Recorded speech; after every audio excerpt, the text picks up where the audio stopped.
भीष्म गीता में अर्जुन को भगवान भीष्म पितामह बाणों के सैया पर पड़े रहकर कहते हैं, अरे अर्जुन, 4 तरह का भोजन बेकार होता है। पहला, जिस भोजन की थाली को ठोकर लग गई वो नाली में पड़े हुए कीचड़ के बराबर होता है।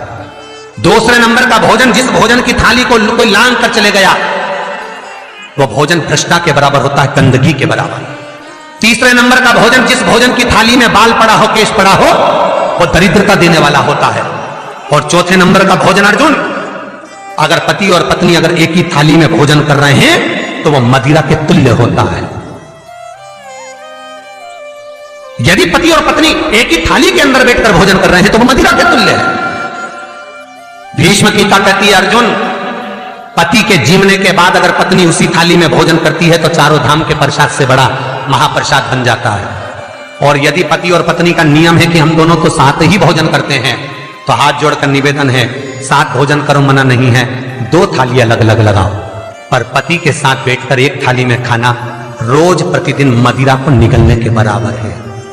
मदिरा को कई लोग कहते हैं एक ही थाली में भोजन करो तो प्रेम बढ़ता है, प्रेम बढ़ता है। शिव महापुराण की कथा कहती है, पति और पत्नी अगर एक ही थाली में भोजन करते हैं, एक ही थाली में अगर पति और पत्नी भोजन करते हैं तो उस घर की दशा देखिएगा।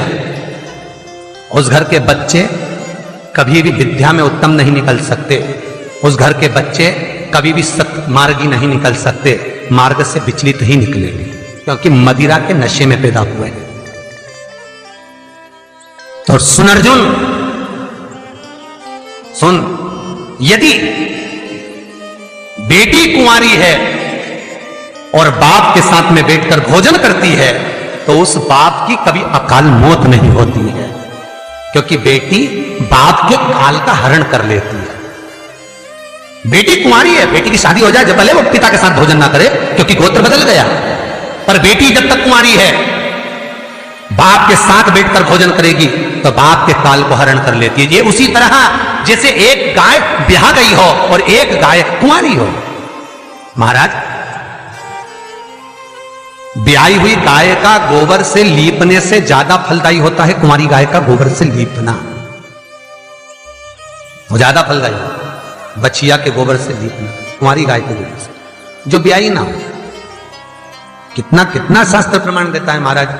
कई लोग दुखी भी हो रहे होंगे आज हमारी कथा सुनकर कि भगवान गुरुजी आपने कह दिया कि एक थाली में भोजन मत करो और हम तो इतने साल से करते हुए आ रहे हैं और अलग अलग करेंगे और ऐसा और वैसा। कई लोग तो चैनल ही बंद। शिव महापुराण की कथा कहती है, यदि आप भगवान विष्णु के मंदिर गए हो, सत्यनारायण भगवान के मंदिर गए हो, राम मंदिर गए हो, कृष्ण मंदिर गए हो, दत्त मंदिर गए हो, किसी भी देवता के मंदिर में जाते हो, वहां का प्रसाद आप 15 दिन 20 दिन तक रख सकते हो, पर शंकर का प्रसाद रात भर नहीं रखाता। क्यों?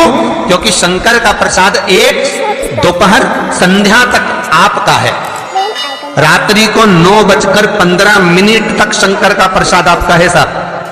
शंकर भगवान ने जब 12 की रचना करी थी, घड़ी की रचना भगवान शंकर ने करी, तिथि और समय की रचना भगवान शंकर ने करी। एक एक घड़ी, एक एक पल, एक एक तिथि, एक एक नक्षत्र, समय, पल, सबकी रचना शंकर करे।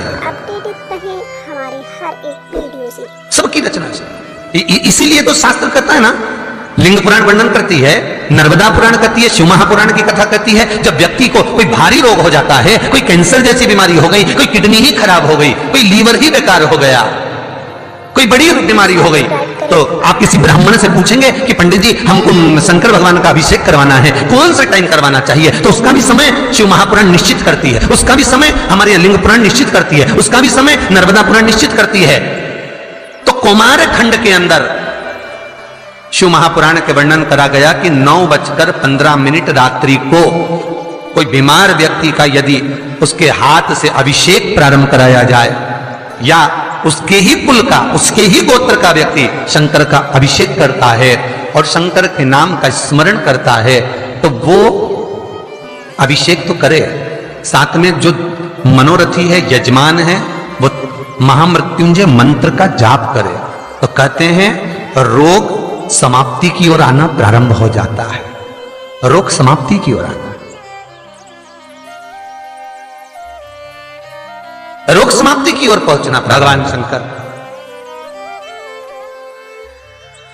कि पावन कथा कहती है, एक कलश के अंदर महाराज दूध ले लीजिए, उसमें काली तिल्ली डाल लीजिए, थोड़ा सा आंवला, सूखा आंवला बाजार में मिलता है, उसको डाल दीजिए। बाजार में अगर बीला मिल जाए, बीला का फल, बेलपत्री में जो फल लगते हैं, बीला का गुर्दा, बीले के अंदर का भाग, अगर बीला नहीं मिले तो बाजार में सूखा बीला मिलता है, उसको पानी में गला कर उसको पीस लो, पीस कर उसका उपटन बना लो, पीस के उसको कटोरी में ले लो। उस उपटन को, जल के पात्र को, जो व्यक्ति घर में बीमार रहता हो या जिसको बुखार ज्यादा चढ़ रहा हो, उतर नहीं रहा हो, निमोनिया जैसी बीमारी हो, बड़ी से बड़ी बीमारी भी अगर आपको घेरी हुई है, तो आप अपने हृदय चित्त से स्पर्श कराकर, कोई पलंग पर पड़ा हो तो उसका हाथ का स्पर्श करा, जो स्वस्थ है उसके ऊपर से उतार कर भगवान शंकर को ले जाकर वो बीले का उपटन शिवलिंग पर लगा दे, और जो जल है वो शंकर जी को समर्पित करें। कौन सा मंत्र बोलना है? उस मंत्र का स्मरण आप सब प्रेम से करें। ओम, जितने टीवी के सामने बैठे सब बोलिए ओम जूम, जा में ऊ की मात्रा, अम की बिंदी, जूम, सहा, सा दोहा की बिंदी, सहा, ओम जूम सहा, ओम जूम सहा। इस मंत्र का जाप करते हुए जो दूध चढ़ा देता है उपटन लगाकर, उसकी बीमारी, उसका रोग समाप्त हो जाता है। बहुत ध्यान देना, उसी चढ़ाए हुए जल को, दूध को, उस उपटन के भाग को थोड़ा सा ले आइए। जिस बच्चे को निमोनिया की बीमारी है, जिसका बुखार नहीं उतर रहा हो, उसके मस्तक पर लेपन कर दीजिए, हृदय चित्त पर लगा दीजिए महाराज। उसके बाद में उस बच्चे को वस्त्र से, गीले वस्त्र से पोंछ दीजिए, उस वस्त्र को झटकार दीजिए, बच्चे का बुखार 10 मिनट के अंदर उतर जाएगा। ये कभी भी कर सकते हो, ऐसा कोई दिन निश्चित नहीं है, कोई तिथि निश्चित नहीं है। जब बुखार आए, जब स्वास्थ्य ज्यादा गड़बड़ हो जाए, तब करिए। मंत्र का जाप करते हुए ओम हूम ओम जूम सहा, इस मंत्र का बस स्मरण करना है। ओम जूम सहा मंत्र का स्मरण करिए और शिव की आराधना करिए। ये वो औषधि है जो सती माता ने भगवान शंकर से विवाह के प्रथम में प्राप्त करी है। यदि कहीं से 5 मुखी रुद्राक्ष मिल जाए और 5 मुखी रुद्राक्ष को तांबे के कलश में जल भरकर उसमें डाल दो, किसी चम्मच से उस रुद्राक्ष को निकाल लो आधे घंटे डालने के बाद, महाराज शमी का एक पत्ता, शमी पत्र, और शमी का एक पत्ता ले जाकर, शमी पत्र को ले जाकर शिवलिंग पर रखकर 5 मुखी रुद्राक्ष का जल अपनी कामना कर कर, अपनी मन की कामना कर कर, सोमवार के दिन जो व्यक्ति समर्पित कर देता है, उसकी मनोकामना भोलेनाथ 3 महीने में पूरी कर देते हैं। शमी पत्र समर्पित कर कर 5 मुखी रुद्राक्ष का जल,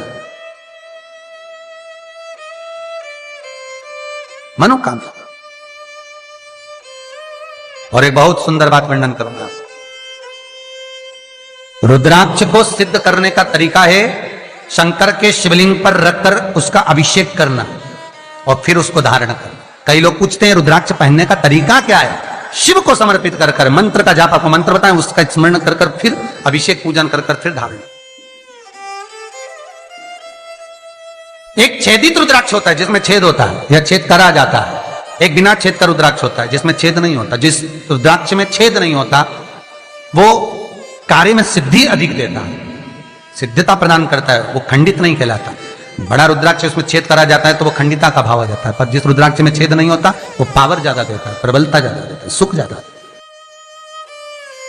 श्री शिवाय नमस्तुभ्यं, श्री शिवाय नमस्तुभ्यं, श्री शिवाय